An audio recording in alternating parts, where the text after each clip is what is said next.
Hi, and welcome to Storytime. Frog and Toad Are Friends, and it's by Arnold Lobel. And this would be the second story that's in this book. And it's called The Story, oddly enough. One day in summer, Frog was not feeling well. Toad said, "Frog, you are looking quite green." "But I always look green," said Frog. "I'm a frog." "Today you even look very green, even for a frog," said Toad. "Get into my bed and rest." Toad made Frog a cup of hot tea. Frog drank the tea, and then he said, "Tell me a story while I am resting." See?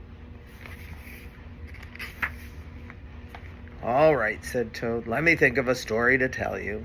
Toad thought and thought, but he could not think of a story to tell Frog.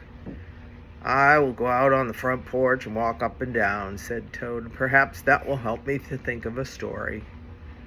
Toad walked up and down on the porch for a long time, but he could not think of a story to tell Frog. That's kind of sad. He couldn't think of a story. Then Toad went into the house and stood on his head. "Why are you standing on your head?" asked Frog. "I hope that if I stand on my head, it will help me to think of a story," said Toad. Toad stood on his head for a long time, but he could not think of a story to tell Frog. He couldn't, even standing on his head. Then Toad poured a glass of water over his head. "Why are you pouring water over your head?" asked Frog. "I hope that if I pour water over my head, it will help me to think of a story," said Toad. Toad poured many glasses of water over his head, but he could not think of a story to tell Frog. He's a silly Toad. Then Toad began to bang his head against the wall. "Why are you banging your head against the wall?" asked Frog. "I hope that if I bang my head against the wall hard enough, it will help me to think of a story," said Toad. "I'm feeling much better now, Toad," said Frog. "I do not think I need a story anymore." "Then you get out of bed and let me get into it," said Toad, "because now I feel terrible." Frog said, "Would you like me to tell you a story, Toad?"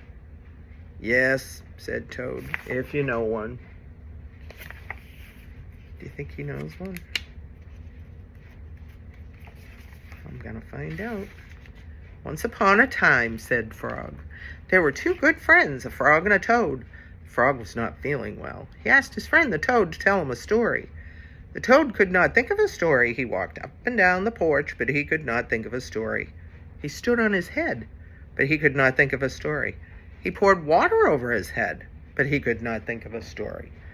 He banged his head against the wall, but he still could not think of a story.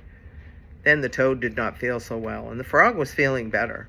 So the toad went to bed, and the frog got up and told him a story. The end. "How was that, Toad?" said Frog.